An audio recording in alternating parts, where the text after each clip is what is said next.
오늘은 올해 QQQ ETF보다 더 좋은 퍼포먼스를 보일 수 있는 ETF 하나를 소개하려 합니다. 현재 전쟁 이슈니 금리 인상이니 인플레이션이니 여러 악재들이 모여 주식시장이 많이 불안한 상태인데 아마 오늘 소개할 ETF가 투자를 할 때 많은 도움이 되지 않을까 생각해 봅니다. 더 긴 말하지 않고 바로 본론으로 가겠습니다.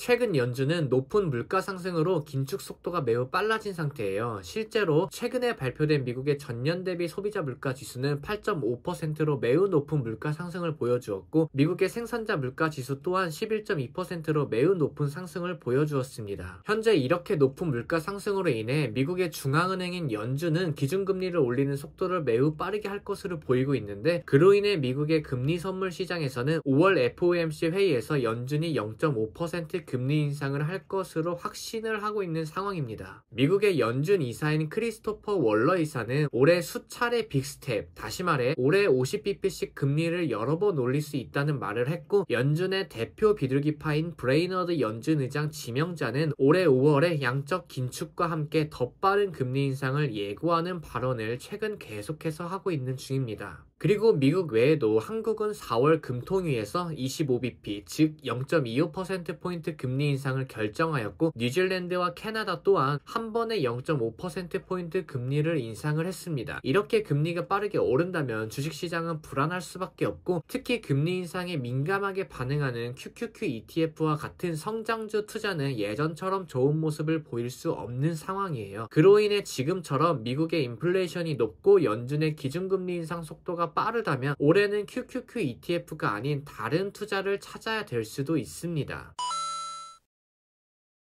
그렇다면 어떤 투자가 올해 좋은 퍼포먼스를 보일 수 있을까요? 제가 생각하는 올해 좋은 퍼포먼스를 보일 투자처는 바로 필수 소비재주입니다. 필수 소비재주란 말 그대로 필수로 소비해야 되는 기업을 뜻하는데 인플레이션이 높다는 것은 그만큼 소비가 감소하게 된다는 뜻이지만 우리는 생활에 꼭 필요한 소비는 해야 되기 때문에 이러한 필수품을 판매하는 기업의 제품은 살 수밖에 없습니다. 또한 인플레이션이란 건 물건의 가격이 오른다는 뜻인데 이는 필수품을 판매하는 기업의 제품 가격도 오르는 건 마찬가지예요. 즉 필수품을 판매하는 기업은 원가가 오르는 만큼 일정 비용을 소비자에게 쉽게 넘길 수 있습니다. 왜냐하면 원가가 올라 제품 가격을 올려도 소비자들은 필수품을 살 수밖에 없기 때문에 필수 소비재 기업들은 그만큼의 마진이 상승하게 됩니다. 대표 필수 소비재 기업에는 P&G, 코스트코, 코카콜라, 펩시, 월마트, 알트리아, 필립모리스 등의 기업들이 있습니다. 그렇지만 요즘처럼 리스크가 높은 시기에 개별 주식 투자는 다소 위험할 수 있으니 안전하게 ETF 투자를 하는 게 좀 더 유리할 수도 있어요. 필수 소비재주에 투자할 수 있는 ETF는 XLP ETF가 있습니다. XLP ETF는 방금 이야기한 대표 필수 소비재 기업들을 모두 포함하고 있고 이 외에도 다양한 필수 소비재 기업들을 포함하고 있습니다. XLP ETF는 SPY를 운영하는 스테이트 스트리트 자산운용사에서 운영하는 ETF이고 자산 규모는 163억 달러로 원화로 약 20조 원의 우량한 규모를 가진 ETF입니다. 운영 보수는 0.1%로 저렴한 보수를 보이고 있고 S&P 500 지수에 상장되어 있는 필수 소비재 기업들만 포함하고 있는 ETF예요. XLP ETF의 상위 10개 종목을 좀 더 살펴보면 P&G와 코스트코, 코카콜라와 펩시가 가장 높은 비중을 차지하고 있고 그 밑으로 필립모리스, 월마트, 알트리아, 몬델리즈,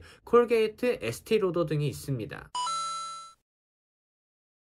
그렇다면 정말 XLP가 QQQ보다 좋은 투자가 될 수 있을까요? 인플레이션과 금리 상승 시기에는 성장주가 좋지 않은 모습을 보이게 됩니다. 성장주는 미래의 높은 현금을 기대하며 투자를 하는데 인플레이션은 화폐의 가치를 낮추기 때문에 성장주의 매력이 대폭 감소하게 되고 또한 성장주는 대출을 통해 투자를 진행하게 되는데 금리가 높아지면 돈을 빌리기도 쉽지 않고 높은 이자로 인해 마진도 줄어들기 때문에 인플레이션과 금리 상승 시기에는 성장주가 좋은 모습을 보이기 힘듭니다. QQQ는 대표 성장주 ETF라 봐도 무방한데 왜냐하면 QQQ는 나스닥 100 지수를 추종하기 때문이에요. 나스닥 지수 자체는 벤처기업과 중소형주가 많이 포함되어 있는 지수입니다. 그리고 나스닥 100 지수는 나스닥에 상장된 기업들 중 금융주를 제외한 상위 100개 기업으로 만들어진 지수이기 때문에 성장주 비중이 높습니다. QQQ는 대표 성장 섹터인 기술 섹터가 대략 50%로 것으로 절반을 차지하고 있어요. 그에 따라 상위 종목도 애플과 마이크로소프트, 아마존, 테슬라, 구글, 엔비디아 등 성장주들로만 이루어져 있습니다. 이러한 이유로 QQQ는 현재와 같은 시기에 좋은 퍼포먼스를 보이기는 힘들어요. 실제로 QQQ와 XRP ETF를 비교해보면 물가가 본격적으로 상승하기 시작한 최근 1년 동안의 QQQ 주가는 높은 변동성을 보이고 지속적으로 하락하고 있는 모습을 보이고 있습니다. 반대로 XRP ETF는 변동성이 적고 지속적인 상승 모습을 보이고 있어요. 그에 따라 QQQ의 최근 1년 수익률은 1.61%이고 XRP의 1년 수익률은 16.25%를 보이고 있습니다. 하지만 항상 금리 상승 시기에 QQQ 투자가 안 좋은 거는 아니에요. 금리가 오를 때 경제가 탄탄하게 받쳐준다면 QQQ는 금리의 영향을 크게 받지 않고 좋은 퍼포먼스를 보여줄 수 있습니다. 왜냐하면 돈이 많은 기업들, 다시 말해 애플과 마이크로소프트, 아마존, 구글과 같은 대형 성장주들은 금리와 상관없이 경제만 받쳐준다면 큰 문제가 되지는 않습니다. 그리고 이러한 빅테크 기업들을 높은 비중으로 다수 포함하고 있는 QQQ ETF는 더더욱 문제가 되지는 않아요. 그렇지만 현재는 세계적으로 불안한 시기입니다. 우크라이나와 러시아 문제, 전 세계적으로 높은 물가 상승과 부채 문제, 중국의 코로나 재확산과 높은 유가 문제, 미국의 빠른 긴축 문제, 그리고 큰 이슈가 되고 있지는 않지만 스리랑카 디폴트 선언 등 전 세계가 매우 불안한 시기입니다. 그래서 변동성이 높은 성장주 투자는 다소 비선호되고 있는 상황이에요. 반대로 필수 소비재주는 인플레이션 해지뿐만 아니라 경기 방어주 역할도 해주기 때문에 다수의 투자자들이 불안정한 시기에 따라 크게 선호하고 있는 상황이기도 합니다. 물론 소비자 물가 지수가 발표되면서 주식시장은 예상외로 호재로 받아주긴 했습니다. 왜냐하면 원유와 식료품을 제외한 전년 대비 및 전월 대비 근원 소비자 물가 지수는 하락했기 때문이에요. 그리고 미국의 기대 인플레이션 지수 또한 고점을 찍고 천천히 하락하고 있는 중입니다. 이러한 이유로 주식시장은 이제 물가가 고점을 찍고 하락하고 있는 중이며 그에 따라 연준의 금리 상승 속도가 느려질 수 있다고 생각하고 있어요. 물론 물가가 점차 하락하고 그에 따라 금리 상승 속도가 줄어들 수도 있겠지만 앞으로의 일은 알 수 없기 때문에 예상 투자가 아닌 대응 투자를 통해 악조건 속에서도 좋은 투자가 될 수 있게 투자를 하는 게 좋을 것 같습니다. 오늘 소개한 XRP ETF는 인플레이션 해지와 함께 경기 방어주 역할도 해주기 때문에 지금처럼 인플레이션이 높고 불안한 시기에 대응할 수 있는 투자가 될 수 있으리라 저는 생각하고 있습니다. 오늘의 영상도 도움이 됐고 앞으로의 영상도 기대가 된다면